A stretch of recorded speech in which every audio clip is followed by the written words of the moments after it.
Muy buenos días, con el permiso de la mesa directiva de este Congreso, de mis compañeras y compañeros diputados y del público que hoy nos acompaña, que debo hacer énfasis en esto.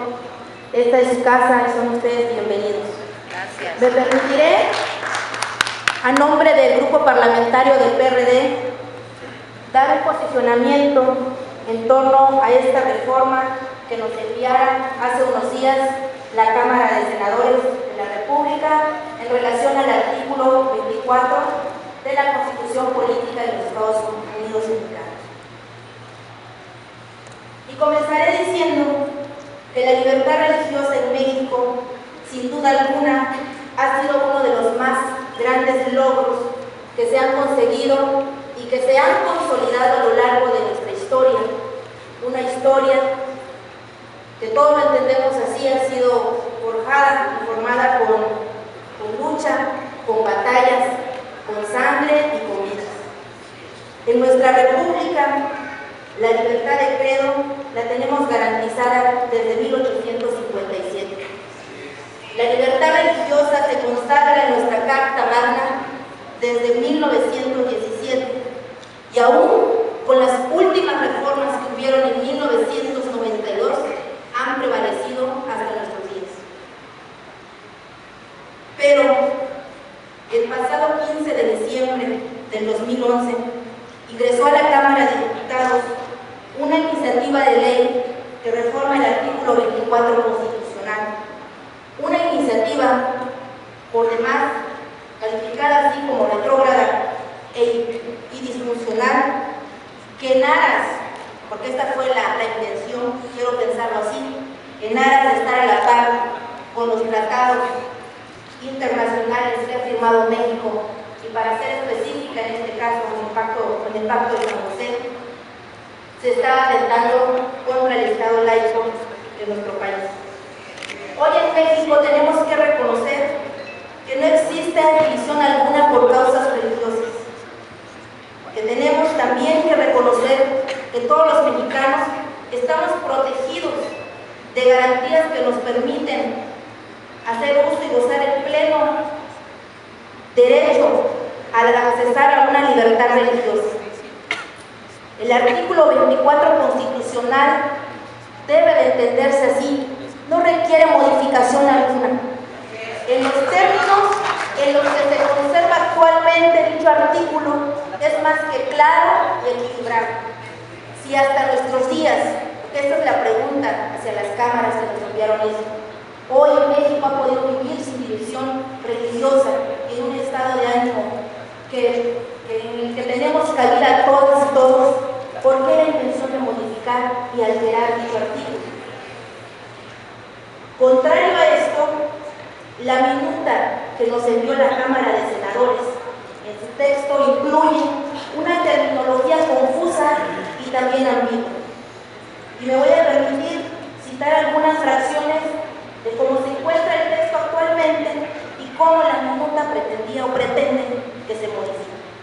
Nuestro texto actualmente en la Constitución Política de los Estados Unidos Mexicanos, que este es el dictamen que lo mandara la Cámara de Senadores, el artículo cita de la siguiente manera: todo hombre es libre para profesar la creencia religiosa que más le agrade y para practicar ceremonias, devociones o actos de culto respectivo, siempre que no constituyan un delito o faltas penadas por ley. Esto es solo una fracción del artículo 24. Y ahora, ¿cómo viene la minuta que nos envía la Cámara de Senadores?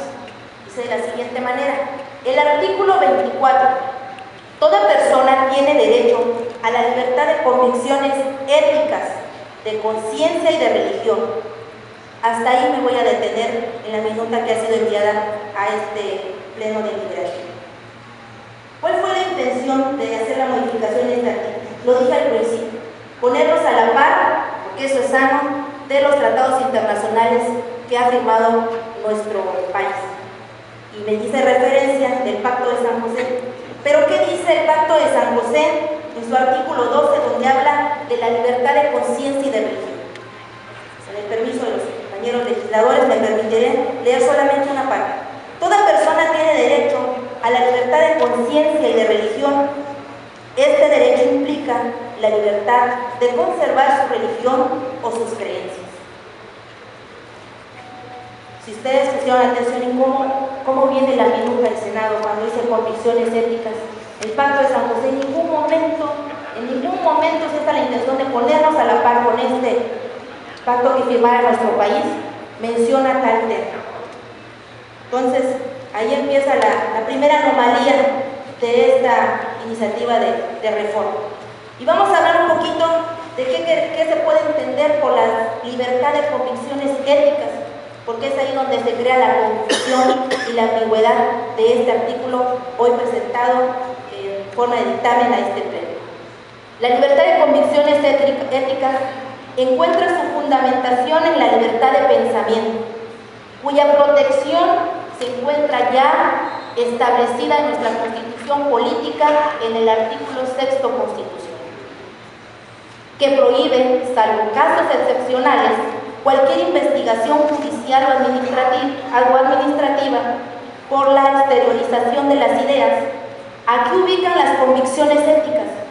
Supondría necesariamente la libertad interior de concebir y también de consentir esas ideas, de modo que la libertad de convicciones éticas y de manifestarlas públicamente ya están establecidas en nuestra Constitución. Luego entonces no es necesario incluirlo en el artículo 24 constitucional. La reforma propuesta por la Cámara de Diputados que llegara al Senado y nos las enviaran a nosotros es restrictiva de derecho hacia la libertad religiosa.